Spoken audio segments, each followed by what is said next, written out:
ডাকঘর নাটক। এর আগের দিন আমরা আমাদের যে নাটকের প্রধান চরিত্র, যার নাম অমল, তার সম্পর্কে জেনেছিলাম। এর অমলের সাথে মোড়ল, তারপর হচ্ছে প্রহরী, ঠাকুরদা, এমনকি মাধব দত্তের বিভিন্ন টাইপের কথোপকথন, আর যেটা না বললেই নয়, দইওয়ালা, এদের সাথে যে কথোপকথনগুলো যে হয়েছিল সেইগুলো আমরা জেনেছিলাম। আজকে বালিকার প্রবেশ থেকে হবে।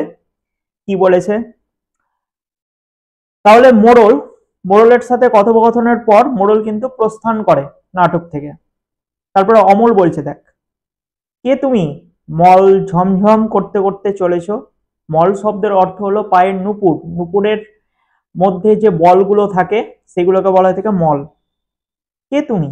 মল ঝমঝম করতে করতে চলেছো, একটু দাঁড়াও না ভাই।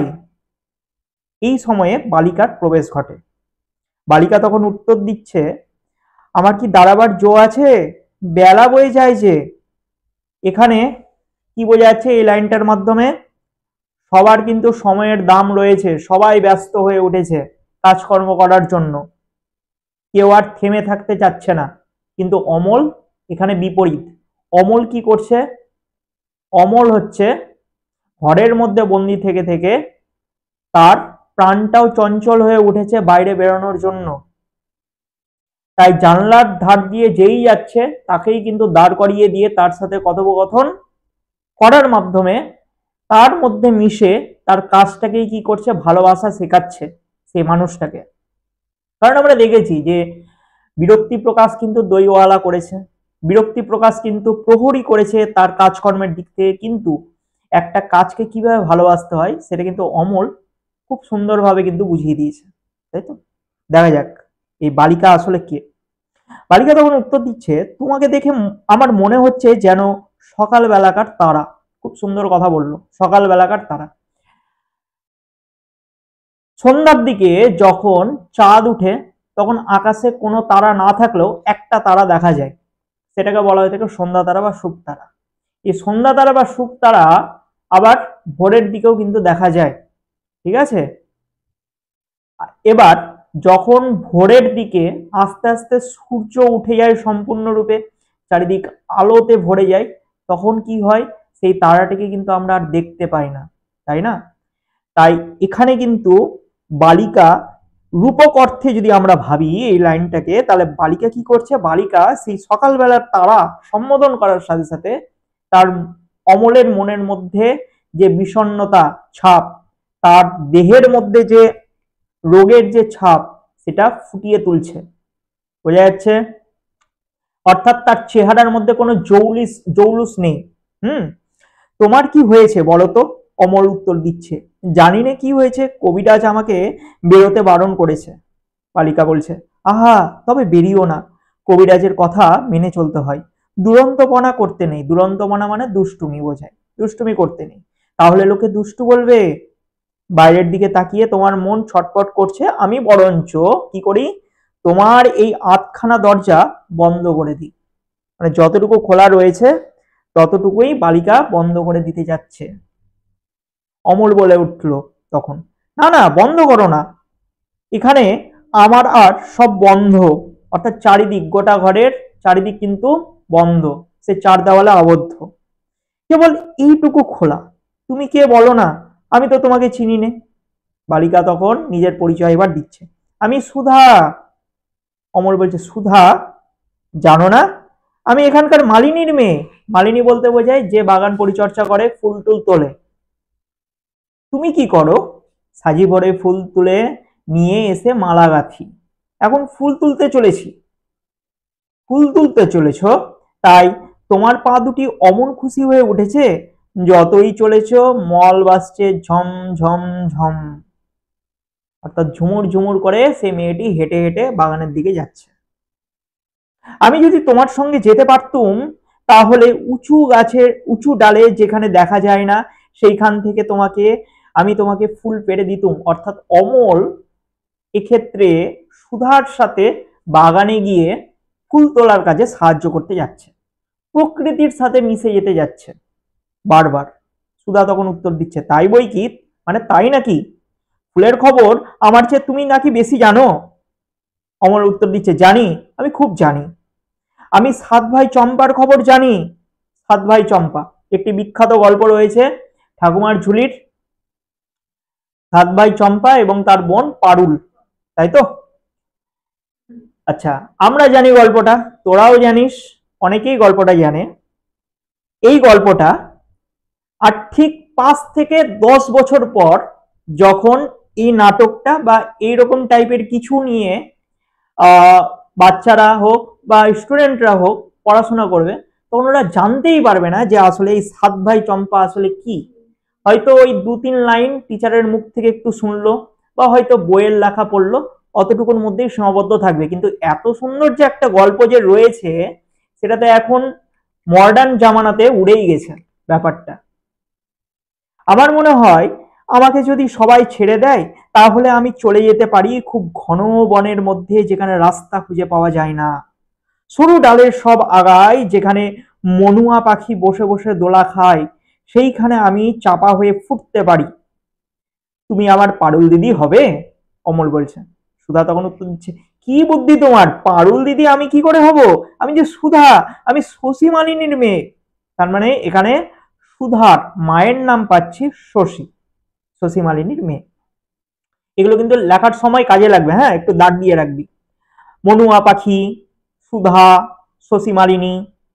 আমাকে রোজ এত এত মালা গাঁথতে হয়, আমি যদি তোমার মতো এইখানে বসে থাকতে পারতুম, তাহলে কেমন মজা হতো। আসলে কি বলতে যাচ্ছে অমল, বোঝাতে যাচ্ছে, দেখ, সবাই কিন্তু আরাম করতে চায়। এখনো পর্যন্ত আমরা যেটা দেখলাম, সবাই আরাম করতে চায়, সবাই রেস্ট নিতে চায়, সবাই তার কাজের মধ্যে কিন্তু বিরক্ত হয়ে উঠেছে। কিন্তু অমল চার দেওয়ালের মধ্যে বন্দি থাকতে থাকতে না মন প্রাণটা চঞ্চল হয়ে উঠেছে প্রকৃতির সাথে মিশে যেতে। এখানেই রবীন্দ্রনাথ ঠাকুর নাটকের মধ্যে কিন্তু মনের ভিতর এবং প্রকৃতির বাইরের যে দ্বন্দ্ব প্রতিদ্বন্দ্বিতা, সেটা কিন্তু আমাদের সামনে উপস্থাপনা করেছে। বোঝা গেছে? অমল বলছে, তাহলে সমস্ত দিন কি করতে? সুধা বলছে, আমার বেনে বউ পুতুল আছে। অর্থাৎ আগেকার দিনে মেয়েরা পুতুল পুতুল খেলার সময় পুতুলদের কিন্তু বিয়ে দিত, তোরা দিয়েছিস? বাহ, এর তো গুড। তা আমার বেনে বউ পুতুল আছে, তার বিয়ে দিতুম। এখন পুষি মেনি আছে, অর্থাৎ পোষা বিড়াল আছে, তাকে নিয়ে যাই, বেলা হয়ে যাচ্ছে, বেলা বয়ে যাচ্ছে, দেরি হলে ফুল আর থাকবে না। কারণ আমরা জানি যে যত বেলা করে একটা বাগানে যাওয়া যায়, সব বাগান থেকে ফুল কেউ তুলে নিয়ে যায় বা ফুল হয়তো চুরি হয়ে যায়, তাই তো? তাই একটা মালিকে কি করা উচিত, সকাল সকাল গিয়ে ভোরের দিকে গিয়ে ফুলগুলো চয়ন করা উচিত মালা গাঁথার জন্য। খুব সুন্দর এই কথাটা কিন্তু সুধা লাস্টের দিকে বলছে। তখন অমল উত্তর দিচ্ছে কি, আমার সঙ্গে আরেকটু গল্প করো না, আমার খুব ভালো লাগছে। তখন সুধা বলছে, আচ্ছা বেশ, তুমি দুষ্টুমি করো না, লক্ষ্মী ছেলে হয়ে এইখানে স্থির হয়ে বসে থেকো, আমি ফুল তুলে ফেরার পথে তোমার সঙ্গে গল্প করে যাব। অমল এবার উত্তর দিচ্ছে, আর আমাকে একটি ফুল দিয়ে যাবে? ফুল অমনি করে অমনি কেমন করে দেব, দাম দিতে হবে যে, মালি যেহেতু মালা টালা বিক্রি করে, ফুল বিক্রি করে, তাই সুধাও কিন্তু এক্ষেত্রে অমলের কাছ থেকে দাম চাইছে তার পেশা হিসাবে। তো অমল উত্তর দিচ্ছে, তখন আমি যখন বড় হব, তখন তোমাকে দাম দেব, আমি কাজ খুঁজতে চলে যাব ওই ঝর্ণা পার হয়ে, তোমাকে তখন তোমাকে দাম দিয়ে যাব। তার মানে অমল নিতান্তই বাচ্চা, তাই অমল ভাবছে তোমার দাম ঠিকই সময় মতো পেয়ে যাবে, একটু সময় লাগবে, কয়েক বছর লাগবে, যখন আমি বড় হব ইনকাম করব, এটাই বোঝাচ্ছে। সরল মনে কত সুন্দর কথা বললো। তখন সুধা বলছে, আচ্ছা বেশ, তুমি তাহলে ফুল তুলে আসবে? আসবো। আসবে? আবার প্রশ্ন করছে অমল। অর্থাৎ অমলের মধ্যে কিন্তু সন্দেহ যাচ্ছে, মেয়েটা কি তার সাথে আবার কি দেখা করবে, আবার কি আসবে, আমার সাথে কি দু চারটা ভালো মন্দ কথা বলবে ইত্যাদি। তখন আবার সুধা উত্তর দিচ্ছে, অবশ্যই আসবো। অমল বলছে, আমাকে ভুলে যাবে না, আমার নাম কিন্তু অমল, মনে থাকবে তোমার? সুধা বলছে, না, ভুলবো না, দেখো মনে থাকবে। এই বলে সুধা অর্থাৎ বালিকা চলে গেল। এরপর ছেলের দলের প্রবেশ করছে, দল বেঁধে ছেলে। অমল বলছে তখন, ভাই তোমরা কোথায় যাচ্ছ ভাই? একবার একটুখানি এইখানে দাঁড়াও না। ছেলেরা তখন উত্তর দিচ্ছে, আমরা খেলতে চলেছি। অমল বলছে, কি খেলবে তোমরা ভাই? ছেলেরা বলছে, আমরা চাষ খেলা খেলবো। তখন ছেলেদের মধ্যে থেকে প্রথম জন লাঠি দেখিয়ে বলছে, এই যে আমাদের লাঙল। হাতে লাঠি ছিল, লাঠিটা দেখিয়ে বলছে, এই দেখো এটা আমাদের লাঙল, অর্থাৎ চাষ চাষ খেলার, মিছিমিছি খেলা। তখন এই ছেলেদের মধ্যে থেকে দ্বিতীয় জন বলছে, আমরা দুইজনে দুই গরু হব। অমল উত্তর দিচ্ছে তখন, সমস্ত দিন খেলবে? প্রশ্ন করছে, সমস্ত দিন খেলবে তোমরা? ছেলেরা একসাথে উত্তর দিচ্ছে তখন, হ্যাঁ সমস্ত দিন। অমল বলছে, তারপরে সন্ধ্যের সময় নদীর ধার দিয়ে বাড়ি ফিরে আসবে, তাই না? ছেলেরা বলছে, হ্যাঁ সন্ধ্যের সময় ফিরবো। আবার অমল বলছে, আমার এই ঘরের সামনে দিয়ে ফিরো ভাই। ছেলেরা বলছে আবার, তুমি বেরিয়ে এসো না, খেলবে চলো। অমল বলছে, কবিরাজ আমাকে বেরিয়ে যেতে মানা করেছে যে। ছেলেরা বলছে, কবিরাজ? কবিরাজ মানে তুমি শোনো বুঝি, সরি, কবিরাজ, কবিরাজের মানে তুমি শোনো বুঝি, চল ভাই চল, আমাদের দেরি হয়ে যাচ্ছে। অর্থাৎ ছেলেরা এই কথাটা শুনে, অর্থাৎ কবিরাজের কথা শুনে বিরক্ত প্রকাশ করে বলছে, যদি আমি অমলের জন্য আমরা সবাই মিলে দাঁড়িয়ে থাকি তাহলে কি হবে, খেলতে পারবো না, বেলা বয়ে যাবে, সন্ধ্যা নেমে যাবে। তখন সিদ্ধান্ত নিল, ধুর বন্দি আছে থাক, চল আমরা সবাই মিলে খেলে আসি। অমল তখন বলছে, না ভাই, তোমরা আমার এই জানলার সামনে রাস্তায় দাঁড়িয়ে একটু খেলা করো, আমি একটু দেখি। ছেলেরা বলছে, এখানে কি নিয়ে খেলবো? অদ্ভুত বিপদে পড়েছে ছেলেরা। অমল বলছে, এই যে আবার সব খেলনা পড়ে আছে, এ সব তোমারই, নাও ভাই। ঘরের ভিতরে একলা খেলতে ভালো লাগে না, এ সব ধুলোই ছড়ানো পড়েই থাকে, এ আমার কোনো কাজে লাগে না।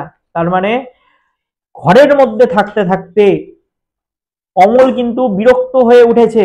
তার ঘরের মধ্যে খেলনা থাকার সত্ত্বেও, কোনো সঙ্গী সাথী না থাকার জন্য খেলনাগুলো কিন্তু এবার ছেলেদের মধ্যে বিলিয়ে দেওয়ার সিদ্ধান্ত নিয়েছে। ছেলেরা তখন খেলনা পেয়ে বলছে, দেখ, বাহ বাহ বাহ, কি চমৎকার খেলনা, এই যে জাহাজ, জাহাজ, তাহলে খেলনার গুলোতে আন্ডারলাইন করবি, লেখার সময় কাজে লাগবে। এই যে জাহাজ, এই যে জটাই বুড়ি, দেখছিস ভাই কেমন সুন্দর সেপাই, তাহলে সুন্দর সেপাই, এসব তুমি আমাদের দিয়ে দিলে, তোমার কষ্ট হচ্ছে না? অমল বলছে, না কিচ্ছু কষ্ট হচ্ছে না, সব তোমাদের দিলুম। ছেলেরা বলছে, আর কিন্তু ফিরিয়ে দেব না। অমল বলছে, না ফিরিয়ে দিতে হবে না। ছেলেরা বলছে তখন, কেউ তো বকবে না তাহলে? কেউ না, কেউ না, কিন্তু রোজ সকালে তোমরা এই খেলনাগুলো নিয়ে আমার এই দরজার সামনে খানিকক্ষণ ধরে খেলো, আবার এগুলো যখন পুরনো হয়ে যাবে আমি নতুন খেলনা আনিয়ে দেব। কত সুন্দর কথা বলছে দেখ। খেলনাগুলো যদি পুরনো হয়ে যায়, ক্ষতিগ্রস্ত যদি হয়ে যায়, কোনো চিন্তা নাই, তবুও আমার এই জানলার সামনে তোমরা সময় মতন এসো, আমাকে খেলা দেখিয়ে যেও। অর্থাৎ একটা মনোরঞ্জনের ব্যবস্থা কিন্তু অমল নিজে থেকেই করছে। তার মানে অমলের মনের মধ্যে কতটা কষ্ট থাকতে গেলে একটা বাচ্চা ছেলে হয়ে তার খেলনাগুলো অপরজনকে দিয়ে বলছে কি, আমার জানলার সামনে তোমরা খেলো, অর্থাৎ মনোরঞ্জন করো, আমি শুধু তাকিয়ে তাকিয়ে দেখবো। ছেলেরা তখন বলছে, বেশ ভাই, আমরা রোজ এখানে খেলে যাব। ও ভাই, সেপাইগুলো এখানে সব সাজা, আমরা লড়াই লড়াই খেলি। তার মানে ছেলেরা এই খেলনাগুলো পেয়ে একটু খুশি হলো, এবং খুশি হয়ে অমলের জানলার সামনে কি করছে, সেপাইগুলোকে নিয়ে তাদের মধ্যে লড়াই লড়াই খেলা খেলতে শুরু করলো। বন্দুক কোথায় পাই, ভারী ঝামেলায় বললো এখন, বন্দুক কোথায় পাই? এই যে একটা মস্ত সরকারি পড়ে আছে, সরকারি বলতে বোঝায় পাটকাঠি, পাটকাঠি পড়ে আছে, সরকারি পড়ে আছে, ওইটিকে ভেঙে ভেঙে নিয়ে আমরা বন্দুক বানাই। কিন্তু ভাই, তুমি যে ঘুমিয়ে পড়ছো। কেন এই কথাটা বলছে? কারণ অমল দুরারোগ্য ব্যাধিতে আক্রান্ত, তাই অসুস্থতার দরুন তার দেহের মধ্যে হচ্ছে ক্লান্তি বোধ হয়েছে, শারীরিক অসুস্থতার জন্য কিন্তু সে ঘুম ঘুম পাচ্ছে তার, সে কিন্তু বেশিক্ষণ ছেলেদের সাথে যে কথা বলবে সেটাও কিন্তু পারছে না, শরীরের কোনো ক্ষমতা নেই অমলের। অমল বলছে, হ্যাঁ আমার ভারী ঘুম পেয়ে আসছে, জানি না কেন আমার থেকে থেকে ঘুম পায়। তাহলে কারো যদি থেকে থেকে ঘুম পায় তাহলে কি হবে? তার দেহের মধ্যে নিশ্চয়ই কোনো একটা অসুখ বাসা বেঁধে হয়েছে, শারীরিক দিক থেকে দুর্বল সে, তাই না? তাহলে জানি না কেন মানে ভাত ঘুমের ব্যাপারটা আলাদা পুরোপুরি, চিন্তাই পড়ে গেল। আচ্ছা ঠিক আছে। তো জানি না কেন আমার থেকে থেকে ঘুম পায়, অনেকক্ষণ বসে আছি আমি আর বসে থাকতে পারছি না, আবার পিঠ ব্যথা করছে। ছেলেরা তখন বলছে, এখন যেসব এক প্রহর বেলা, এখনই তোমার ঘুম পাই কেন? ওই শোনো, এক প্রহরের ঘন্টা বাজছে, অর্থাৎ প্রহরী কিন্তু ঘন্টা বাজালো এক প্রহরের। অষ্টপ্রহর হয়, অষ্টপ্রহরে 24 ঘন্টা, সময়ের একটা পুরনো হিসাব এটা। এক প্রহর হলো, দ্বিপ্রহরে হচ্ছে দুপুর বেলা হয়, মানে 12টা বাজে। তাহলে এক প্রহর ধরে নিলাম, হয়তোবা ওই সকাল 9টা 10টা এরকম হবে। তখন অমল বলছে, হ্যাঁ ওই যে বাজছে ঢং ঢং ঢং, আমাকে ঘুমাতে যেতে ডাকছে। ছেলেরা তখন বলছে, তবে আমরা এখন যাই, আবার কাল সকালে আসবো।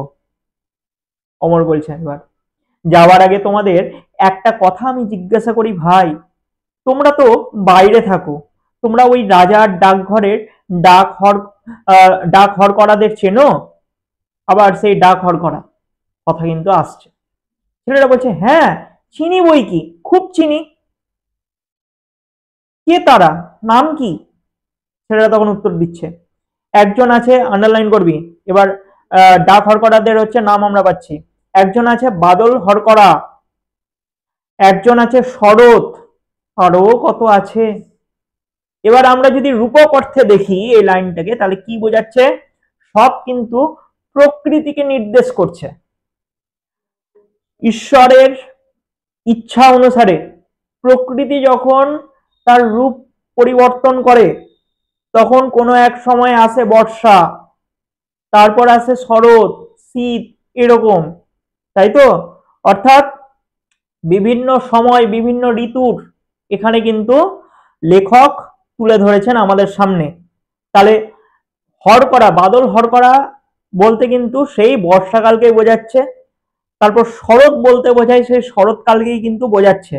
আর ডাক হরকরা বলতে আমরা রূপক অর্থে বা আমরা যদি ভিতরে গভীর অর্থে যদি প্রবেশ করি, ডাক হরকরা বলতে কিন্তু এখানে সেই প্রকৃতির পরিবর্তনকে বোঝাচ্ছে, সময়কে বোঝাচ্ছে।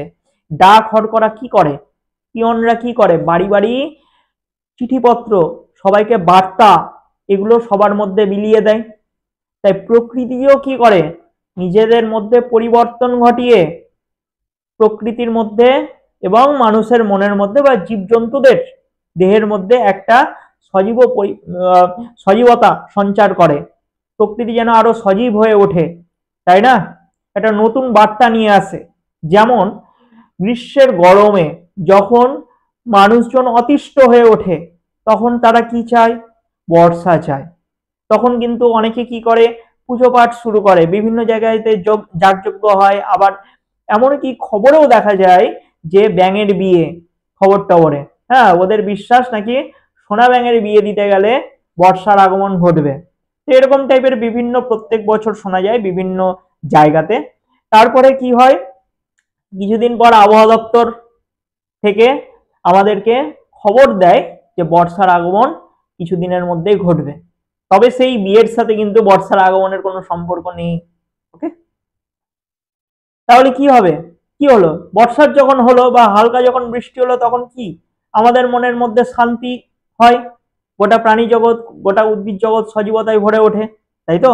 তাহলে কি প্রকৃতি একটা কিন্তু নতুন বার্তা আমাদের মনের মধ্যে নিয়ে আসে। হয়ে গেল। তখন অমর বলছে, আচ্ছা আমার নামে যদি চিঠি আসে, তারা কি আমাকে চিনতে পারবে? ছেলেরা বলছে, কেন পারবে না, চিঠিতে তোমার নাম থাকলেই তারা তোমাকে ঠিক চিনে নেবে। অমল বলছে, কাল সকালে যখন আসবে তখন একজনকে ডেকে এনে আমায় চিনিয়ে দিও না। ছেলেরা বলছে, আচ্ছা দেব। কেন এই কথাটা অমল বলছে? কারণ ওই যে ডাক হরকরাদের সাথে যদি পরিচয় হয় অমলের, তাহলে বারবার জিজ্ঞাসা করবে রাজার চিঠি আসছে কিনা, তাই না? এর আগের দিন পড়েছিলাম রাজার চিঠি। এবার 3 নাম্বার, এটাই আমাদের নাটকের কিন্তু শেষ অঙ্ক।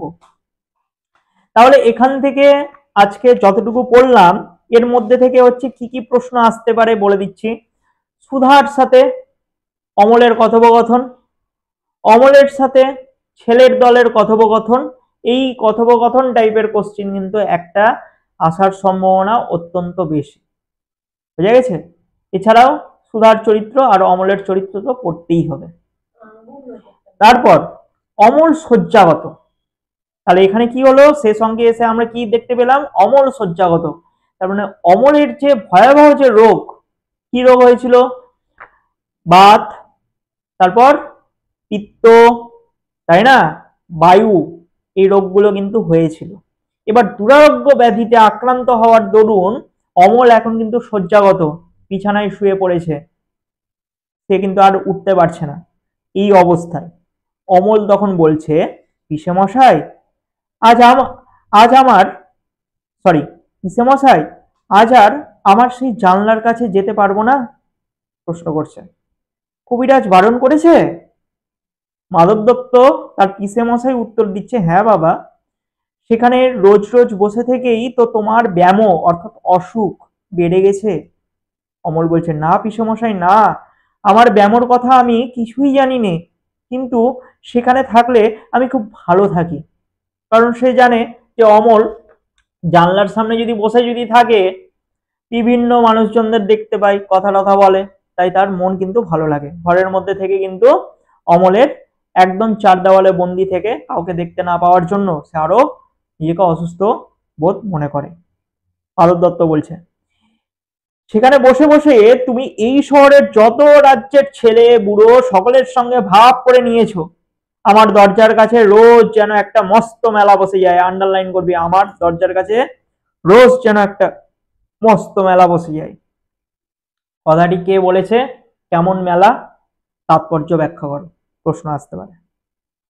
এতেও কি কখনো শরীর টেকে? দেখো দেখি আজ তোমার মুখখানা কিরকম ফ্যাকাশে হয়ে গেছে। তাহলে একজনের মুখ ফ্যাকাশে কখন হয়, যখন প্রচন্ড জ্বর বা ভয়ঙ্কর কোনো অসুখে আক্রান্ত হয় বা দীর্ঘদিন রোগে ভোগার পর, তাই না, রোগে ভোগার পর যখন সুস্থ হয় তখন তার মুখ কি হয়, ফ্যাকাশে হয়ে ওঠে, শরীর দুর্বল দেখায়, রক্ত কম যখন থাকে তখনও হয়। তখন অমল বলছে, পিসেমশাই আমার সেই ফকির হয়তো আজ আমাকে জানলার কাছে না দেখতে পেয়ে চলে যাবে। তখন মাধব দত্ত অবাক হয়ে বলছে, তোমার আবার ফকিরকে? অমল বলছে, সেই যে রোজ আমার কাছে এসে নানা দেশ বিদেশের কথা বলে যায়, শুনতে আমার ভারী ভালো লাগে। মাধব দত্ত বলছে, কই আমি তো কোনো ফকিরকে জানি না। অমল বলছে, এই ঠিক তো আসবার সময় হয়েছে তার, তোমার পায়ে পড়ি, তুমি তাকে একবার বলে এসো না, সে যেন আমার ঘরে এসে একবার বসে। এ ফকির, ফকিরকে দেখ লেখা আছে, ফকির বেশে ঠাকুরদার প্রবেশ। ঠাকুরদার চরিত্র সম্পর্কে এর আগে আমরা পড়েছিলাম, সে কিন্তু ছেলেদের সাথে বাচ্চাদের সাথে ঠাট্টা তামাশা করতে অত্যন্ত পারদর্শী। এবার এই ঠাকুরদাই বিভিন্ন সময়ে প্রতিদিন অমলের সাথে দেখা করতে আসে ঠাকুরদা ছদ্মবেশে, ঠাকুরদার ছদ্মবেশ নিয়ে। কি ছদ্মবেশে? ফকিরের ছদ্মবেশে। তো এবার বলছে, দেখ ফকির বেশে ঠাকুরদার প্রবেশ। তখন অমল বলছে, এই যে এই যে ফকির, এসো আমার বিছানায় এসে বসো। মাধব দত্ত বলছে, এ কি, এই যে, মানে মাধব দত্ত কিন্তু ঠাকুরদাকে চিনতে পেরেছে, চিনতে পেরে বলতে হয়তো যাচ্ছিল, এই যে ও আপনি ঠাকুরদা, তখনই কিন্তু কথা আটকে যায়। তখন ঠাকুরদা কি বলছে, চোখ ঠাড়িয়া, চোখ ঠাড়িয়া বলতে বোঝায় চোখ মেরে, বা চোখে হচ্ছে ইশারা দিয়ে বলছে, আমি ফকির। মাধব দত্ত বলছে, তুমি যে কি নও তা তো আমি ভেবে পাইনে। কারণ মাধব দত্ত হাড়ে হাড়ে চেনে ঠাকুরদাকে, যে যদি এই ঠাকুরদা আসে অমলের সামনে বা কোনো বাচ্চার সামনে, তাহলে কিন্তু নানা রাজ্যের গাল গল্প ইত্যাদি কিন্তু তাদের সাথে ঠাট্টা তামাশার মাধ্যমে গল্প গুজব শুরু করে দেয়, তাই তো। তো ওটাই বলছে যে তুমি যে কি নও তা তো আমি ভেবে পাইনি। অমল বলছে, এবারে তুমি কোথায় গিয়েছিলে ফকির? তাহলে অমল কিন্তু ঠাকুরদাকে চিনতে পারছে না, অমল ভাবছে যে ফকির, হ্যাঁ এটা আসলেই অন্য কোনো এক ব্যক্তি, কিন্তু ঠাকুর তার অমলের যে বাবা মাধব দত্ত, সে কিন্তু কি বুঝতে পেরেছে, বোঝা গেছে। তখন কি বলছে, যে অমল বলছে, এইবারে তুমি কোথায় গিয়েছিলে ফকির? ফকির উত্তর দিচ্ছে, আমি ক্রৌঞ্চ দ্বীপে গিয়েছিলাম। এই ক্রৌঞ্চ দ্বীপটা হচ্ছে আন্ডারলাইন করবি, এখান থেকে প্রশ্ন আসতে পারে যে ক্রোঞ্চ দ্বীপের বর্ণনা দাও। ওকে, আমি ক্রোঞ্চ দ্বীপে গিয়েছিলাম। ক্রোঞ্চ দ্বীপ হচ্ছে একটা কাল্পনিক দ্বীপ আমাদের নাটক অনুযায়ী, সেইখান থেকেই এই মাত্র এসছি। মাধব দত্ত বলছে ক্রোঞ্চ দ্বীপে, অবাক হয়ে গেছে। ফকির বলছে এতে আশ্চর্য হও কেন, তোমাদের মতো আমাকে পেয়েছো, আমার তো যেতে কোনো খরচ নেই, আমি যেখানে খুশি যেতে পারি। অর্থাৎ মনের ইচ্ছা মতন কিন্তু ফকির চলে, কারণ আমরা জানি যে ফকির বাউলিয়া বিভিন্ন সাধু সন্ন্যাসীরা কিন্তু কি করে, পায়ে হেঁটেই কিন্তু এক জায়গা থেকে আরেক জায়গায় চলে যায়, তাই তো।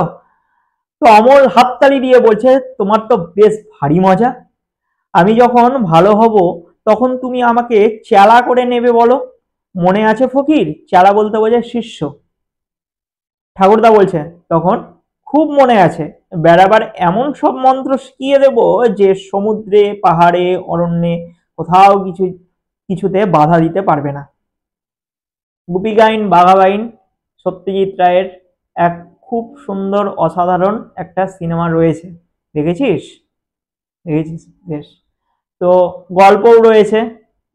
সিনেমা যদি না দেখে থাকিস তাহলে গল্পও আছে, পড়তে পারিস, বা ইউটিউবে সার্চ করতে গেলেই সেই গল্প বা সিনেমা পেয়ে যাবি।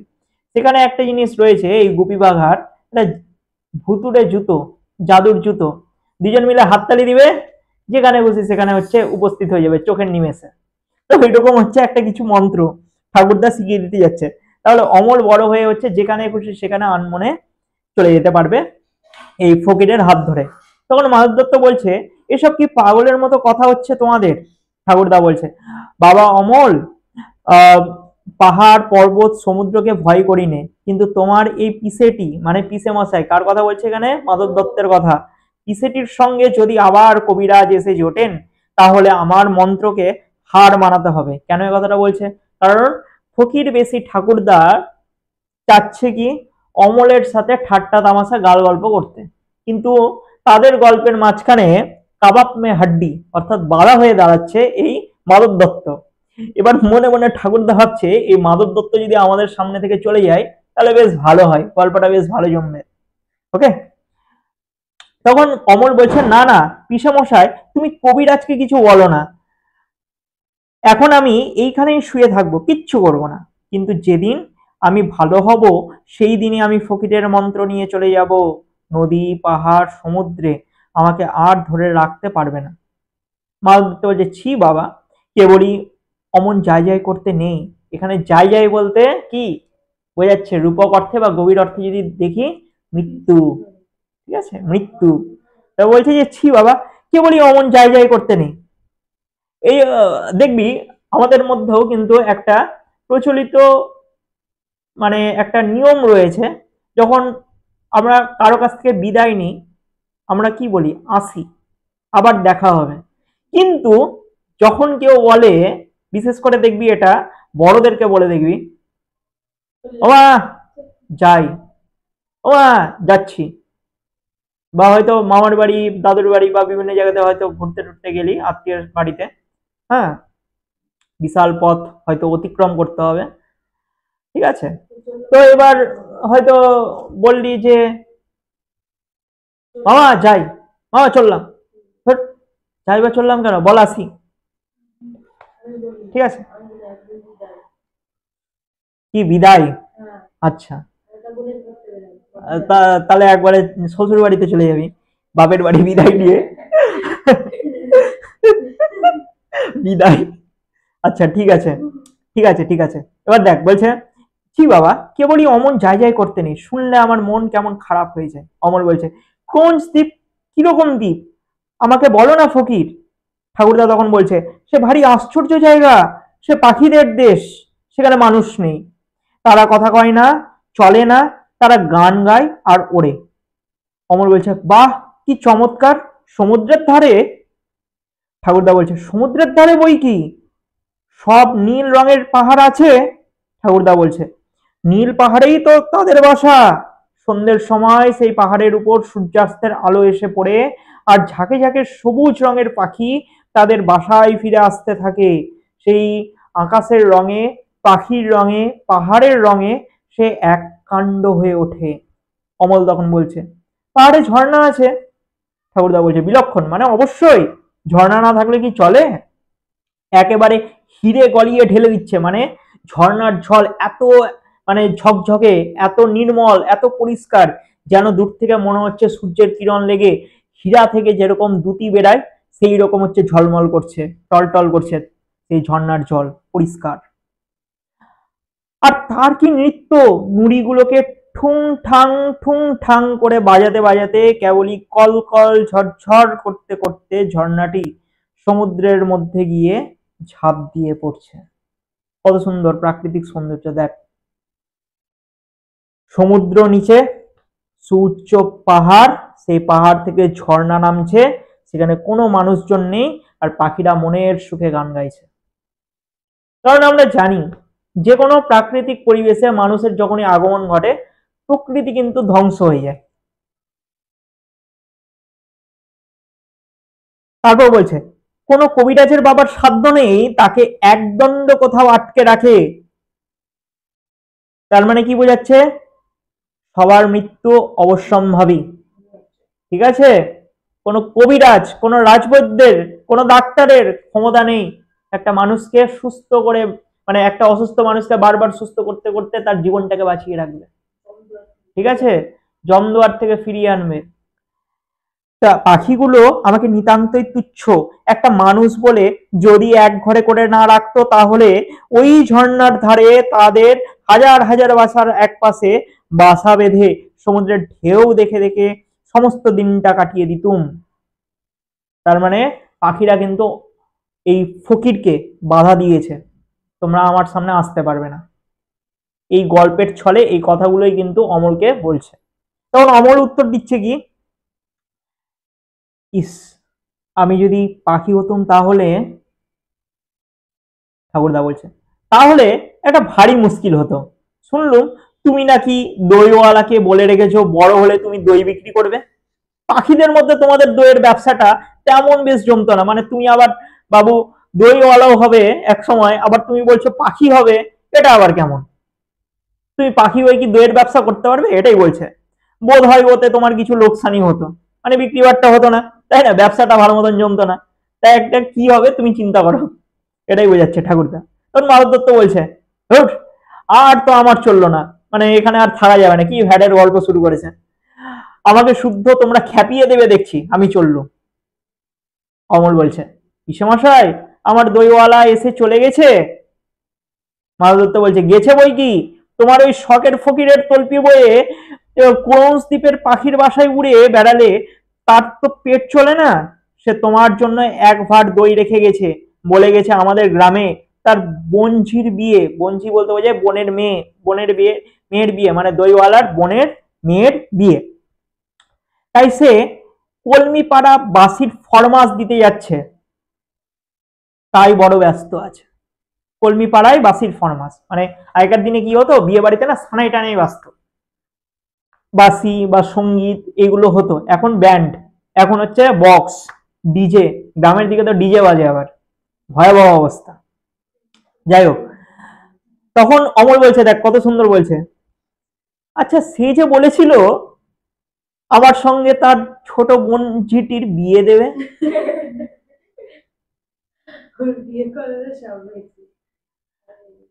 হৃদয় ভেঙে গেল অমলের। যা, ঠাকুরদা বলছে তবে তো বড় মুশকিল দেখছি বেটা। অমর বলছে বলেছিলে, বলেছিল সে আবার টুকটুকে বউ হবে, তার নাকে নোলক, তার নাকের নোলক, নোলক মানে হচ্ছে ওই যে নাকের নথ, তার নাকের নোলক, তার লাল ডুডে শাড়ি, সে সকালবেলা নিজের হাতে কালো গরু দুইয়ে নতুন মাটির ভারে আমাকে ফেনা শুদ্ধ দুধ খাওয়াবে, আর সন্ধ্যের সময় গোয়াল ঘরে প্রদীপ দেখিয়ে এসে আমার কাছে বসে সাত ভাই চম্পার গল্প করবে। তখন ঠাকুরদা বলছে বাহ বাহ, খাসা বউ তো, আমি যে ফকির মানুষ আমারই লোভ হয়। তার মানে ভাবতে পারছিস অমলের কথা শুনে ফকির বেশি ঠাকুরদাও কিন্তু একটা মস্করা শুরু করে দিল, বাহ তোমার বউ তো বেশ ভালো, তুমি তো বেশ ভালোই বউ একটা খুঁজে বের করেছো তোমাকে বিয়ে করবে বলে, তোমার বউকেই আমার বিয়ে করতে ইচ্ছা করে। তা বাবা ভয় নেই, এইবারকার মতো বিয়ে দিক না। আমি তোমাকে বলছি, তোমার দরকার হলে কোনোদিন ও ঘরে বঞ্জির অভাব হবে না। মাধব দত্ত বলছে, যাও যাও, আর আর তো পারা যায় না। এই কথা বলে মাধব দত্ত বেরিয়ে চলে গেল। মানে তাদের মধ্যে যে ভ্যাটের গল্পটা হচ্ছে, মাধব দত্তর আর পছন্দ হচ্ছে না। মাধব দত্ত কিন্তু সেই নাটক থেকে বেরিয়ে চলে গেল। এরপর অমল, ফকির, পিসেমশাই তো গিয়েছেন, এইবার আমাকে চুপি চুপি বলো না, ডাকঘরে কি আমার নামে রাজার চিঠি এসেছে? ঠাকুরদা উত্তর দিচ্ছে, শুনেছি তো তার চিঠি রওনা হয়ে বেরিয়েছে, সে চিঠি এখন পথে আছে। অমর বলছে, পথে? কোন পথে? সেই যে বৃষ্টি হয়ে আকাশ পরিষ্কার হয়ে গেলে অনেক দূরে দেখা যায়, সেই ঘন বনের পথে। ঠাকুরদা বলছে, তবে তো তবে তো তুমি সব জানো দেখছি, সেই পথেই তো। অমল বলছে, আমি সব জানি ফকির। তখন ঠাকুরদা বলছে, তাই তো দেখতে পাচ্ছি, কেমন করে জানলে? অমল বলছে, তা আমি জানি না, আমি যেন চোখের সামনে দেখতে পাই। কি দেখতে পাই? মনে হয় যেন আমি অনেকবার দেখেছি, সে অনেক দিন আগে, কতখানি তা মনে পড়ে না। বলবো? আমি দেখতে পাচ্ছি রাজার ডাক হরকরা পাহাড়ের উপর থেকে একলা কেবলই নেমে আসছে। অমলের কল্পনা এগুলো, হ্যাঁ। বা হাতে তার লণ্ঠন, কাঁধে তার চিঠির থলি। আচ্ছা, ডাক হরকরা কিন্তু বলতে কি বোঝায় জানিস? রানার, রানার বোঝায়। রানার আমাদের এই শিবাজি সংঘ মাঠে, হ্যাঁ, শিবাজি সংঘতে এইবার দুর্গাপুজোতে কিন্তু রানারের থিম করেছিল খুব সুন্দরভাবে। খেয়াল করেছিস কিনা জানি না, ওখানে গিয়েছিস কিনা জানি না। রানার গুলোর মূর্তিগুলো যেমন ছিল, কিরকম ছিল, তাদের খালি গা ছিল, হুম, বা হয়তো একটা উত্তরীয়র মতন ছিল, ধুতি পরা ছিল, আর একটা লম্বা লাঠি ছিল। সেই লম্বা লাঠির পিছন দিকে ছিল কি, পোটলা, আর সামনের দিকে ছিল লণ্ঠন। বোঝা গেছে? আর তাদের পায়ে থাকতো কি বলতো? তাদের পায়ে থাকতো হচ্ছে নুপুর বা ঘুঙুর থাকতো। যখন তারা এক জায়গা থেকে আরেক জায়গায় যেত, তারা খুব জোরে হাঁটতে পারতো, বা ক্লান্ত হলে কিছুক্ষণ রেস্ট নিয়ে দৌড়াতে থাকতো। ওই জন্য ওদেরকে বলছে রানার, বাংলাতে বলে ডাক হরকরা। এইভাবে আগে যখন চিঠি এক জায়গা থেকে আরেক জায়গায় যেত, এই রানার বা ডাক হরকরাদের দায়িত্ব থাকতো। বুঝতে পারলি? এখন সেটাই নাম হয়েছে কি, পোস্টমাস্টার, পিয়ন। কতদিন কত রাত ধরে সে কেবলই নেমে আসছে, পাহাড়ের পায়ের কাছে ঝর্ণার পথ যেখানে ফুরিয়েছে, সেইখানে বাঁকা নদীর পথ ধরে সে কেবলই চলে আসছে। নদীর ধারে জোয়ারির ক্ষেত, মানে জোয়ার, জোয়ার বাজরা, জোয়ারির ক্ষেত, তারই সরু গলির ভিতর দিয়ে দিয়ে সে কেবল আসছে। তারপরে আখের ক্ষেত, সেই আখের ক্ষেতের পাশ দিয়ে উঁচু আল চলে গিয়েছে। আল বুঝিস?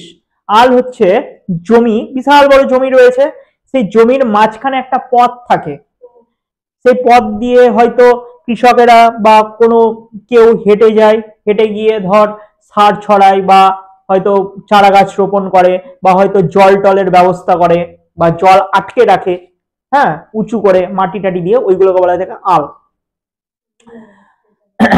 তো বলছে যে কোথায় গেল, হ্যাঁ, তারপরে আখের ক্ষেত, সেই আখের ক্ষেতের পাশ দিয়ে উঁচু আল চলে গিয়েছে, সে আলের উপর দিয়ে সে কেবলই চলে আসছে, দিন রাত একলাটি চলে আসছে।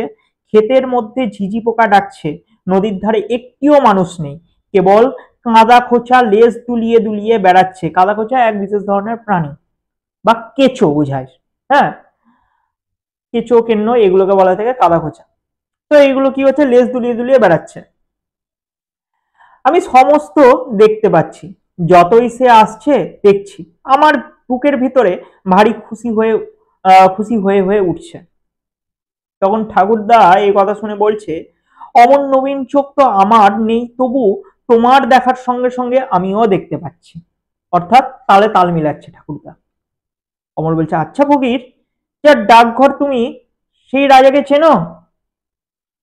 ঠাকুরদা বলছে, জানি বই কি, আমি যে তার কাছে রোজ ভিক্ষা নিতে যাই। অমর বলছে, সে তো বেশ, আমি ভালো হয়ে উঠলে আমিও তার কাছে ভিক্ষা নিতে যাব, পারবো না যেতে? ঠাকুরদা বলছে, বাবা তোমার আর ভিক্ষার দরকার হবে না, তিনি তোমাকে যা দেবেন অমনিই দিয়ে দেবেন। কারণ তুমি ছেলে মানুষ, তোমার কথা শুনে মন ভোলানো, বিভিন্ন কথাবার্তা গল্প টল্প শুনে তোমাকে আর রাজার কাছে ভিক্ষা চেতে হবে না, রাজা উজাড় করে দিবে। অমল বলছে, না না, আমি তার দরজার সামনে পথের ধারে দাঁড়িয়ে জয় হোক বলে ভিক্ষা চাইবো, আমি খঞ্জনি, খঞ্জনি বলতে বোঝায় করতাল, খঞ্জনি বাজিয়ে নাচবো, সে বেশ হবে না? ঠাকুরদা বলছে, সে খুব ভালো হবে, তোমাকে সঙ্গে নিয়ে গেলে আমারও পেট ভরে ভিক্ষা মিলবে। তুমি কি ভিক্ষা চাইবে? অমর বলছে, আমি বলবো আমাকে তোমার ডাক হরকরা করে দাও, আমি অমনি লণ্ঠন হাতে ঘরে ঘরে তোমার চিঠি বিলি করে বেড়াবো। জানো ফকির, আমাকে একজন বলেছে আমি ভালো হয়ে উঠলে সে আমাকে ভিক্ষা করতে শেখাবে। তার কথা আমরা পরে জানছি। হ্যাঁ ঠিক আছে, কেউ একজন বলছে অমলকে যে ভিক্ষা করাটাও শিখিয়ে দিবে। আমি তার সঙ্গে যেখানে খুশি ভিক্ষা করতে বেড়াবো, কারণ আমরা জানি যে ভিখারিটা দুয়ারে দুয়ারে বিভিন্ন জায়গাতে ঘুরে ঘুরে কিন্তু ভিক্ষা করে। আর অমল শুরু থেকে এখনো পর্যন্ত আমরা দেখে আসছি যে বাইরের প্রকৃতির সাথে মিশতে চায়, বিভিন্ন জায়গাতে ঘুরে বেড়াতে চায়, তাই তো? তো ঠাকুরদা বলছে, কে বলো দেখি? অমল উত্তর দিচ্ছে, ছিদাম, মানে ভিখারিটির নাম হচ্ছে কি ছিদাম। ঠাকুরদা বলছে, কোন ছিদাম? অমল উত্তর দিচ্ছে, সেই যে অন্ধ খোড়া, সে রোজ আমার জানলার কাছে আসে, ঠিক আমার মতো একজন ছেলে, তাকে চাকার গাড়িতে করে ঠেলে ঠেলে নিয়ে বেড়ায়। তার মানে ছিদাম কি করে, একটা আহ, ছোট গাড়ি বা চেয়ার টেয়ার টাইপের কিছুতে হয়তো বসে থাকে, ঠিক আছে, চাকার গাড়িতে হচ্ছে বসে থাকে। আর অমলের মতনই একটা বাচ্চা ছেলে ছিদামকে ঠেলে ঠেলে দুয়ারে দুয়ারে নিয়ে যায় ভিক্ষার জন্য। বোঝাতে পারলাম? আমি তাকে বলেছি আমি ভালো হয়ে উঠলে তাকে ঠেলে ঠেলে নিয়ে বেড়াবো। ঠাকুরদা বলছে, সে তো বেশ মজা হবে দেখছি। অমল উত্তর দিচ্ছে, সেই আমাকে বলেছে কেমন করে ভিক্ষা করতে হয় আমাকে শিখিয়ে দেবে। পিসমশাইকে আমি বলি ওকে ভিক্ষা দিতে, তিনি বলেন ও মিথ্যা কানা, মিথ্যা খোড়া। কারণ পিসমশাই কিন্তু চিনতে পেরেছে, ঠিক আছে, আসলে সত্যিকারের কিন্তু যেই যে ভিখারি যে সেজেছে ছিদাম, সে কিন্তু কে কানাও নয় আবার খোড়াও নয়। আচ্ছা, ও যেন মিথ্যা কানাই হলো। অমল তখন বলছে, আচ্ছা, ও যেন মিথ্যা কানাই হলো, কিন্তু চোখে দেখতে পায় না, সেটা তো সত্যি। ঠাকুরদা বলছে, ঠিক বলেছো বাবা, ওর মধ্যে সত্যি হচ্ছে এইটুকু যে ও চোখে দেখতে পায় না। তার মানে অমলের পিসমশাইয়ের কাছে এই খোড়া এবং কানা হওয়াটা অ্যাক্টিং অভিনয় মনে হলেও আদতে ছিদাম কিন্তু প্রকৃত অর্থে কিন্তু অন্ধ ছিল। বোঝা গেছে? যেটা অমল বুঝতে পেরেছে আর ঠাকুরদাও বুঝতে পেরেছে। তো বলছে যে আহ, ঠিক বলেছো বাবা, ওর মধ্যে সত্যি হচ্ছে ওইটুকু যে ও চোখে দেখতে পায় না। তা ওকে কানা বলো, আহ, তা ওকে কানা বলো আর নাই বলো, তাও ভিক্ষা পায় না। তবে তোমার কাছে বসে তোমার কাছে বসে থাকে কি করতে? অমল উত্তর দিচ্ছে তখন, ওকে যে আমি শোনাই কোথায় কি আছে, বেচারা দেখতে পায় না, তুমি যেসব দেশের কথা আমাকে বলো সেই সব আমি ওকে শুনিয়ে দিই। অর্থাৎ ফকির আগের দিন এসে অমলকে যে সমস্ত কথাবার্তা গল্প টল্প হচ্ছে শোনায়, সেই গল্পগুলোই কিন্তু কি করে অমল ছিদামকে শুনিয়ে দেয়। বোঝা গেছে? বুঝতে পারছিস তো? তুমি সেদিন আমাকে সেই যে হালকা দেশের কথা বলেছিলে, হালকা দেশ বলতে এখানে কি বোঝাচ্ছে, ক্রোজ দ্বীপ, হালকা দেশের কথা বলেছিলে, যেখানে কোনো জিনিসের কোনো ভার নেই, যেখানে একটু লাফ দিলেই অমনি পাহাড় ডিঙিয়ে চলে যাওয়া যায়, সে হালকা দেশের কথা শুনে ও ভারী খুশি হয়ে উঠেছিল। আচ্ছা ফকির, সে দেশে কোন দিক দিয়ে যাওয়া যায়? ঠাকুরদা বলছে, ভিতরের দিক দিয়ে যে একটা রাস্তা আছে সে হয়তো খুঁজে পাওয়া শক্ত, অর্থাৎ মনের রাস্তা। এখানে ইয়ার্কি করে ঠাকুরদা বলছে, রাস্তা রাস্তা অত কিছু নাই, তুমি মনে মনে কল্পনা করো আর মনে মনে হারিয়ে যাও। বোঝা গেছে? অমর বলছে, ও বেচারা যে অন্ধ, ও হয়তো দেখতেই পাবে না, ওকে কেবল ভিক্ষাই করে বেড়াতে হবে, তাই নিয়ে ও দুঃখ করছিল। আমি ওকে বললুম ভিক্ষা করতে গিয়ে তুমি যে কত বেড়াতে পাও, সবাই তো সে পায় না। ঠাকুরদা বলছে, বাবা ঘরে বসে থাকলেই কি এত কিসের সুখ, এত সরি বাবা, ঘরে বসে থাকলেই বা এত কিসের দুঃখ। অর্থাৎ ঠাকুরদা ঘরে বসে থেকেই কিন্তু অমলকে বিভিন্ন দেশ বিদেশের গল্প কিন্তু গাল গল্প শুনিয়ে যাচ্ছে। তাই বলছে যে ঘরের মধ্যে থেকেও দুঃখ করে লাভ নেই, তোমাকে সুস্থ হতে হবে। অমল বলছে, না না দুঃখ নেই।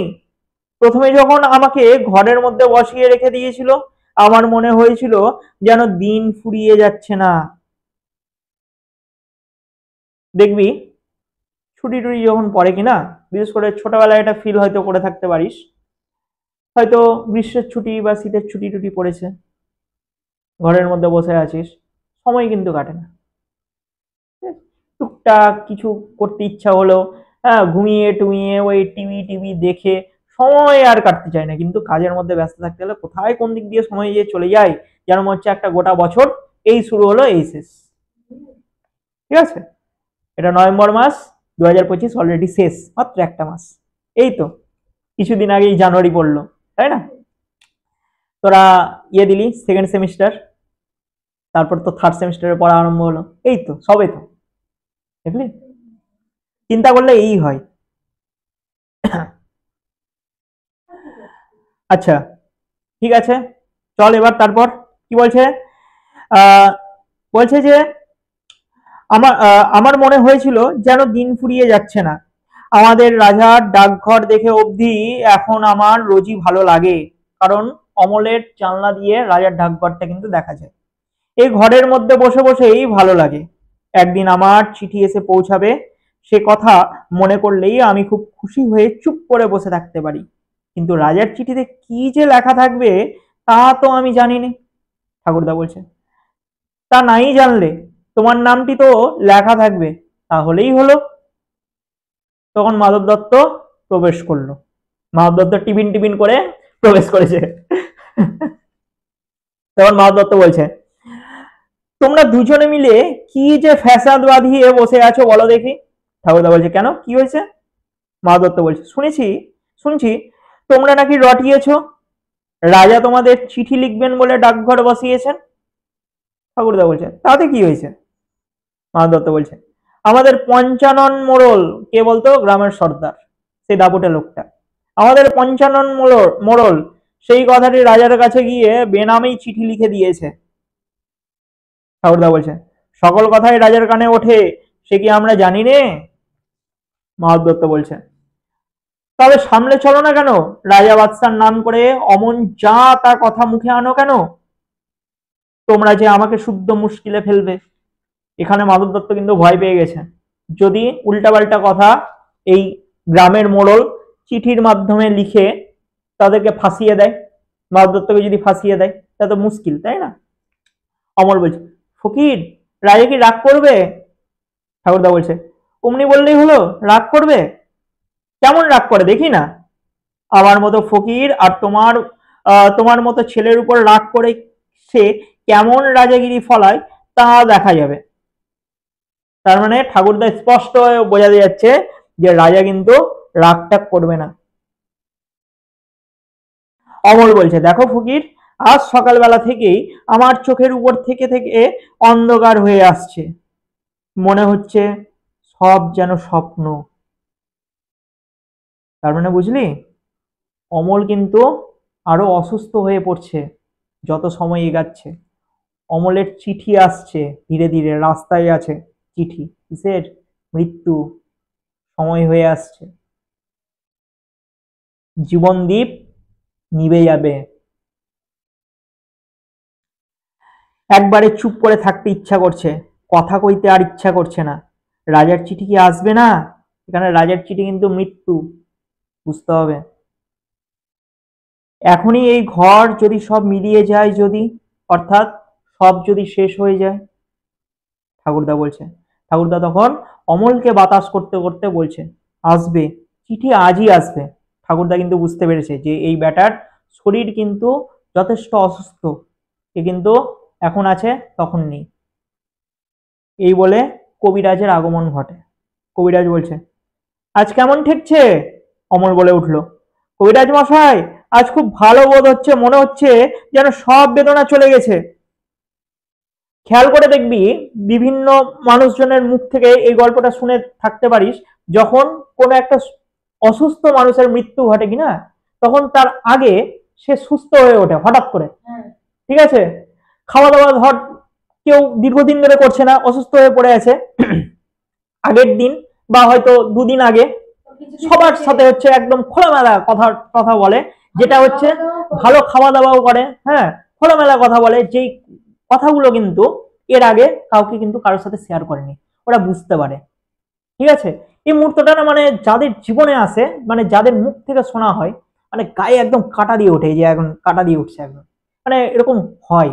শুনেছি আমি এরকম বহু গল্প টল্প শুনেছি, মানে নিজের চোখে দেখা টাকা তো, তো এরকম হয়। তো এবার বলছে যে আজ না সব বেদনা নাকি চলে গেল, মানে দুঃখ যন্ত্রণা কষ্ট শারীরিক একদম যে কষ্ট, সেটা একদম অমলের চলে গেছে, সেটা অমল বলছে। কবিরাজ তখন কি বলছে, জনান্তিকে মাধব দত্তের প্রতি অর্থাৎ আর চোখে মাধব দত্তের দিকে তাকিয়ে বলছে, ওই হাসিটি তো ভালো ঠেকছে না। ওই যে বলছে খুব ভালো বোধ হচ্ছে, ওইটাই হলো খারাপ লক্ষণ। আমাদের চক্রধর দত্ত বলেছেন। তারপরে কিছু একটা সংস্কৃত শ্লোক আওড়াতে গিয়েও থামিয়ে দিচ্ছে, চক্রধর দত্ত বলেছেন বলে ডট ডট ডট। তো বলছে, দোহাই কবিরাজ মশাই, চক্রধর দত্তের কথা রেখে দিন, এখন বলুন ব্যাপারখানা কি। কবিরাজ বলছে, বোধ হচ্ছে আর ধরে রাখা যাবে না। আমি তো নিষেধ করে গেছিলুম, কিন্তু বোধ হচ্ছে বাইরের হাওয়া লেগেছে। মাল দত্ত কি বলছে, না কবিরাজ মশাই, আমি ওকে খুব করেই চারিদিক থেকে আগলে সামলে রেখেছি, ওকে বাইরে যেতে দিইনি, দরজা তো প্রায়ই বন্ধ রাখি। কবিরাজ তখন বলে উঠল, হঠাৎ আজ একটা কেমন হাওয়া দিয়েছে, আমি দেখে এলুম। তোমাদের সদর দরজার ভিতর দিয়ে হু হু করে হাওয়া বইছে, ওটা কেবলই কিন্তু ভালো নয়। ও দরজাটা বেশ ভালো করে তালা চাবি বন্ধ করে দাও, না হয় দিন দুই না হয় দিন দুই তিন তোমাদের এইখানে লোক আনাগোনাই বন্ধ থাক। যদি কেউ এসে পড়ে, খিড়কি দরজা আছে, ওই যে জানলা দিয়ে সূর্যের আভাটা আসছে, ওটাও বন্ধ করে দাও, ওতে রোগীকে বড় জাগিয়ে রেখে দেয়। তার মানে চারিদিক অন্ধকারে কিন্তু আটকে রাখতে যাচ্ছে অমলকে। মাধব দত্ত বলছে, অমল চোখ বুজে রয়েছে, বোধ হয় ঘুমাচ্ছে, ওর মুখ দেখে মনে হয় যেন কিছু একটা বলতে গিয়ে থেমে গেল। কবিরাজ মশাই, যে আপনার নয় তাকে ঘরে এনে রাখলুম, তাকে ভালোবাসলুম, এখন বুঝি আর তাকে রাখতে পারবো না। এ কথা বলে কি তার হৃদয় কেঁপে উঠছে। মানে যে ছেলে আপনার তো নয়, আপনি ভালোবাসেননি, কিন্তু আমি তো ভালোবেসেছি, আমি তো পুত্র স্নেহে অমলকে লালন পালন করেছি, হাই আমি কি তাকে আর ধরে রাখতে পারবো না। কবিরাজ বলছে, ও কি, তোমাদের ঘরে যে মোড়ল আসছে, এ কি উৎপাত, আমি আসি ভাই, আমি কিন্তু তুমি যাও, এখনই ভালো করে দরজাটা বন্ধ করে দাও, আমি বাড়ি গিয়েই একটা বিষ বড়ি পাঠিয়ে দিচ্ছি। বিষ বড়ি বলতে বোঝায় এক ওষুধ, ঠিক আছে, এখানে ওষুধ, বিষ বড়ি বলতে একটা ওষুধ পাঠিয়ে দিচ্ছি, সেইটি খেয়ে দেখো, যদি রাখবার হয় তো সেইটাই টেনে রাখতে পারবে। অর্থাৎ এই বিষ বড়ি হচ্ছে লাস্ট একটা ওষুধ দেওয়ার চেষ্টা করছে কবিরাজ। তো এই ওষুধের মাধ্যমে যদি অমল সুস্থ হলো তো হলো, না হলে কবিরাজেরও কিচ্ছু করার থাকবে না। এই কথা বলে মাধব দত্ত এবং কবিরাজ বেরিয়ে চলে গেল। তারপর হেলতে দুলতে মোড়ল মশাই প্রবেশ করছে। মোড়ল বলছে, কিরে ছোড়া। ঠাকুরদা তখন তাড়াতাড়ি উঠে দাঁড়িয়ে বলছে, আরে আরে চুপ চুপ। অমল বলছে, না ফকির, তুমি ভাবছো আমি ঘুমাচ্ছি? আমি ঘুমোইনি, আমি সব শুনছি। আমি যেন অনেক দূরের কথাও শুনতে পাচ্ছি, অর্থাৎ প্রকৃতির কথা যেন শুনতে পাচ্ছে এখানে অমল, প্রকৃতির ডাক আসছে। আমার মনে হচ্ছে আমার মা আমার বাবা যেন শিওরের কাছে কথা করছেন। এবার এটা বলে দিই, মৃত্যু যখন নিকটে থাকে কিনা, তখন বহু মানুষ আমারই চেনা জানা আমার কাছেই গল্প বলেছে, আমিও গল্প শুনেছি, সেই আত্মীয় পরিজনদের মুখ থেকে যে মানুষগুলো মারা গিয়েছে তারা মৃত্যুর আগে কি দেখেছে জানিস, তাদের যে পরিবারের যারা মারা গিয়েছে, এই যে আমাদের নাটক অনুযায়ী যে লিখেছে মা বাবা, তারপর হয়তো কারো ছেলে মেয়ে, বা হয়তো বাপ ঠাকুরদা জীবদ্দশাতে দেখেছে, বা হয়তো কোনো বন্ধু বান্ধব মারা গিয়েছে কিন্তু সেই মানুষটিকে প্রচন্ড ভালোবাসত কাছের, ওদের না দেখতে পাই হঠাৎ করে। এই গল্পগুলো কিন্তু অসুস্থ অবস্থাতেই সেই মৃত্যু পথযাত্রী মানুষটি আত্মীয় স্বজনদের কাছে গল্প করে। এটা সত্যি হয় কি হয় না আমাদের যখন লাস্টে হবে, যারা বিশ্বাস করবে না তারা হয়তো যদি এরকম সমস্যা বা মুখোমুখি যদি হয় তারা ফেস করবে, আর যারা বিশ্বাস যদি করে তারা বিশ্বাস করবে, এটা তাদের মনের ব্যাপার। বুঝতে পারলি? এরকম বহু গল্প আমি শুনেছি বিভিন্ন জনের মুখ থেকে। বুঝে গেছে? আজকে শেষ করে দিব। তখন মাধব দত্তের প্রবেশ ঘটছে। তখন মোড়ল বলছে, ওহে মাধব দত্ত, আজকাল তোমাদের তো খুব বড় বড় লোকের সঙ্গে সম্বন্ধ। মাধব দত্ত বলছে, বলেন কি মোড়ল মশাই, এমন পরিহাস করবেন না। পরিহাস বলতে হাসি ঠাট্টা তামাশা করবেন না, আমরা নিতান্তই সামান্য লোক। মোড়ল বলছে, তোমাদের এই ছেলেটি যে রাজার চিঠির জন্য অপেক্ষা করে আছে। মাধব দত্ত তখন বলছে, ও ছেলে মানুষ, ও পাগল, ওর কথা কি ধরতে আছে? বলছে, না না, এতে আর আশ্চর্য কি, তোমাদের মতো এ যোগ্য ঘর রাজা পাবেন কোথায়? মানে খোটা দিচ্ছে। সেই জন্যই দেখছো না, ঠিক তোমাদের জানলার সামনেই রাজার নতুন ডাকঘর বসেছে। ও ছোড়া, তোর নামে রাজার চিঠি এসছে। চমকে উঠে তখন অমল উত্তর দিচ্ছে, সত্যি? মোর বলছে, এ কি সত্যি না হয়ে যায়? তোমার সঙ্গে রাজার বন্ধুত্ব একখানা অক্ষর শূন্য কাগজ দিয়া হা হা করে এই যে চিঠি, এই যে তার চিঠি, মানে মোড়ল কি করলো, একটা ব্ল্যাঙ্ক পেপার, সাদা কাগজ তার সামনে প্রদর্শন করে বলছে, এই তো এই যে চিঠি পাঠিয়েছে। ঠিক আছে, অট্টহাসি দিয়ে বলছে। তখন অমর বলছে, আমাকে ঠাট্টা করো না ফকির, ফকির তুমি বলো না, এই কি সত্যি তার চিঠি? ঠাকুরদা তখন বলছে, হ্যাঁ বাবা, আমি ফকির, তোমাকে বলছি এ সত্য তার চিঠি। কারণ ফকিরও কিন্তু কি বলছে, মিথ্যাটাকেও কিন্তু সত্য হিসাবে তার সামনে উপস্থাপনা করছে, কারণ জানে মনের কষ্ট দিয়ে অমলকে আর লাভ নেই, অমল লাস্ট স্টেজ। তখন অমল বলছে, কিন্তু আমি যে এতেই কিছুই দেখতে পাচ্ছি না, আমার চোখে সব সাদা হয়ে গেছে। মোড়ল মশাই বলে দাও না, এ চিঠিতে কি লেখা আছে? মোড়ল তখন বলছে, রাজা লিখেছেন, আমি আজকালের মধ্যেই তোমাদের বাড়ি যাচ্ছি, আমার জন্য তোমার মুড়ি মুরগির ভোগ তৈরি করে রেখো, রাজভবন আর আমার একদণ্ড ভালো লাগছে না। হা হা হা। তখন হাত জোর করে মাধব দত্ত বলছে, মোড়ল মশাই দোহাই আপনার, এসব কথা নিয়ে পরিহাস করবেন না। তখন ঠাকুরদা বলছে, পরিহাস মানে মজা? কিসের পরিহাস? পরিহাস করেন এমন শব্দ আছে ওর? অর্থাৎ মোড়লের কি এমন শব্দ রয়েছে যে অমলের সাথে ঠাট্টা তামাশা করবে এই মুহূর্তে? মাধব দত্ত বলছে, আরে ঠাকুরদা, তুমি খেপে গেলে নাকি?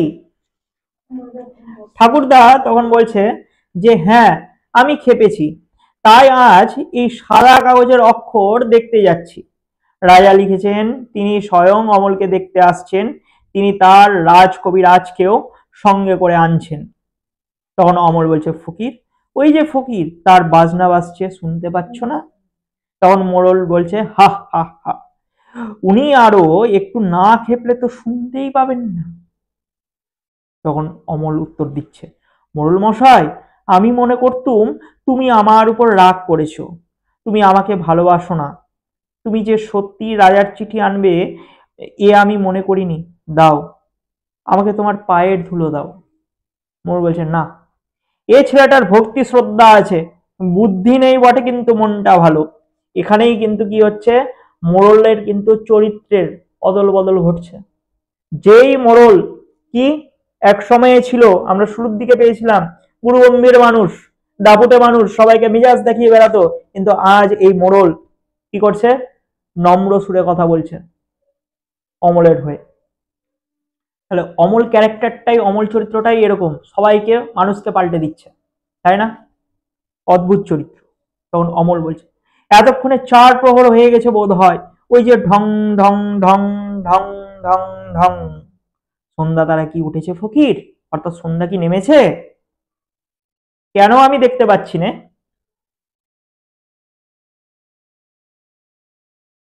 তখন কি বলছে যে ঠাকুরদা উত্তর দিচ্ছে, ওরা যে জানলা বন্ধ করে দিয়েছে, আমি খুলে দিচ্ছি।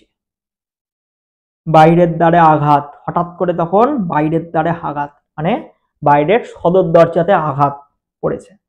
মা দত্ত ঘরের ভিতরে ছিল, চমকে গিয়ে বলছে, ও কি, ও কে, এ কি উৎপাত?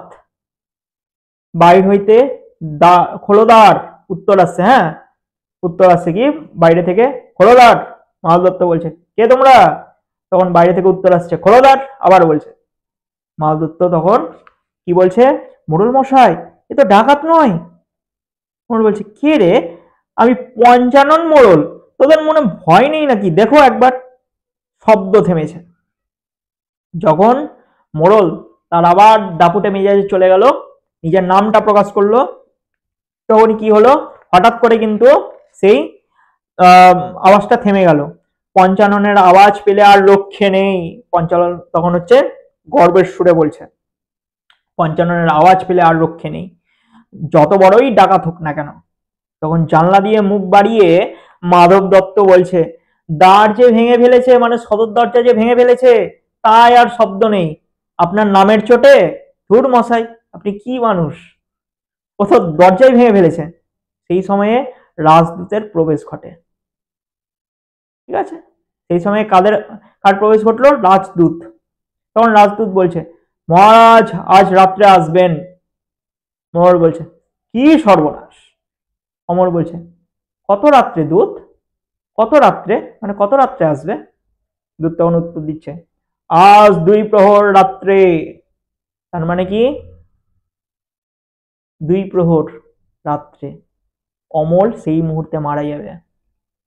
অমলের মৃত্যুর সময় গভীর অর্থে যদি প্রবেশ করি, সেটা বোঝাচ্ছে। বোঝা গেছে? লাস্টের দিকে খুব সুন্দর আছে, একটু ধৈর্য ধর। তখন অমল বলছে, যখন আমার বন্ধু প্রহরী নগরের সিংহদ্বারে ঘন্টা বাজাবে, ঢং ঢং ঢং ঢং ঢং ঢং, তখন, অর্থাৎ মৃত্যুর ঘন্টা যখন বাজবে তখন? দূত বলছে, হ্যাঁ তখন। রাজা তার বালক বন্ধুটিকে দেখার জন্য তার সকলের চেয়ে বড় কবিরাজকে পাঠিয়েছেন। শুরুর দিকে বলেছিলাম 2টো কবিরাজ পাবো, শুরুর দিকে একটা কবিরাজ, এবার লাস্টের দিকে একটা কবিরাজ। দেখ, এই সময় রাজ কবিরাজের প্রবেশ ঘটে। রাজ কবিরাজ বলছে, এ কি, চারিদিকে সমস্ত হয়েছে বন্ধ, খুলে দাও, খুলে দাও, যত দ্বার জানলা আছে সব খুলে দাও। অমলের গায়ে হাত দিয়ে বলছে, বাবা কেমন বোধ করছো এখন? অমল বলছে, খুব ভালো, খুব ভালো কবিরাজ মশাই, আমার আর কোনো অসুখ নেই, কোনো বেদনা নেই। আহ, সব খুলে দিয়েছে, সব তারাগুলো দেখতে পাচ্ছি, অন্ধকারের ওপারকার সব তারা। জানলা দিয়ে শুয়ে শুয়ে অমল কিন্তু আকাশের তারা দেখতে পাচ্ছে। রাজ কবিরাজ বলছে, অর্ধরাত্রে যখন রাজা আসবেন, তখন তুমি বিছানা ছেড়ে উঠে তার সঙ্গে বেরোতে পারবে? অমল বলছে, পারবো, আমি পারবো, বেরোতে পারলেই আমি বাঁচি, অর্থাৎ প্রাণটা বেরিয়ে গেলেই আমি এই জীবন থেকে মুক্তি পাই। আমি রাজাকে বলবো, এই অন্ধকার আকাশে ধ্রুব তারাটিকে দেখিয়ে দাও। আমি সে তারা বোধ হয় কতবার দেখেছি, কিন্তু সে যে কোনটা সে তো আমি চিনি নে। রাজকবিরাজ বলছে, তিনি সব চিনিয়ে দেবেন। মাধবের দিকে তাকিয়ে বলছে, মাধবের প্রতি বলছে, এই ঘরটি রাজার আগমনের জন্য পরিষ্কার করে ফুল দিয়ে সাজিয়ে রাখো। মোড়লকে নির্দেশ করে বলছে, ওই লোকটিকে তো আর এ ঘরে রাখা চলবে না, কারণ মোড়ল যদি থাকে উল্টাপাল্টা জিনিস শুরু করে দিবে, দাপুট দেখাবে, তাই না? দাপুটে মেজাজের মোড়ল। তাহলে এবার এখানে একটা জিনিস খুব সুন্দর কথা বলছে, দেখ, ঘরটি রাজার আগমনের জন্য পরিষ্কার করে ফুল দিয়ে সাজিয়ে রাখো। ফুল দিয়ে কখন সাজে মানুষজন? মৃত্যুর সময়, তাই না? তাহলে রাজা এখানে কে? মৃত্যু। মৃত্যুর যখন আগমন ঘটবে তখন কি হবে? চারিদিকে পরিষ্কার পরিচ্ছন্ন করে ফুল টুল দিয়ে সাজিয়ে রাখার জন্য একটা বন্দোবস্ত করতে বলছে। অদ্ভুত নাটক।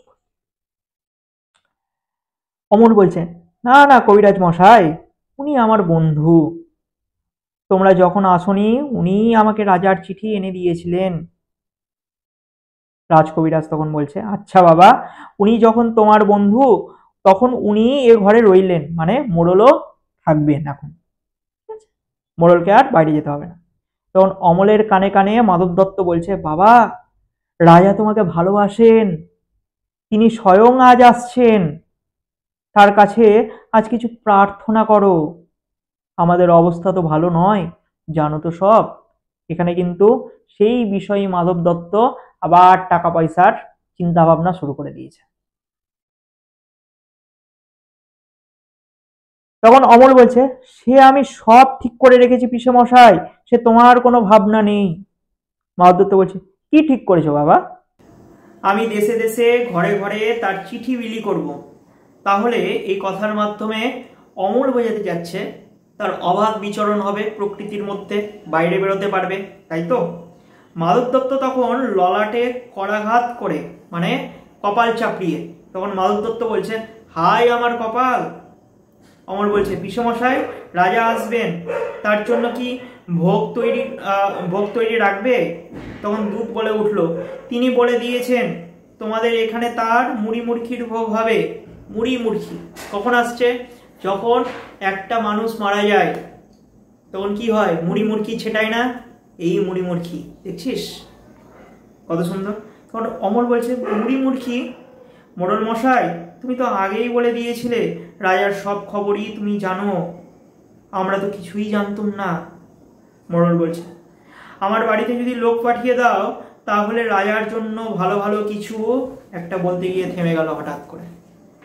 তখন রাজকবিরাজ বলছে, কোনো দরকার নেই, এইবার তোমরা সকলে স্থির হও, মানে মনটাকে শক্ত করো। এলো এলো, ওর ঘুম এলো, আমি বালকের শিয়রের কাছে বসবো, ওর ঘুম আসছে, প্রদীপের আলো নিভিয়ে দাও, এখন আকাশের তারাটিকে থেকে আলো আসুক, ওর ঘুম আসছে। তখন ঠাকুরদার প্রতি মাধব দত্ত বলছে, ঠাকুরদা, তুমি অমন মূর্তিটির মতো হাত জোর করে নীরব হয়ে আছো কেন?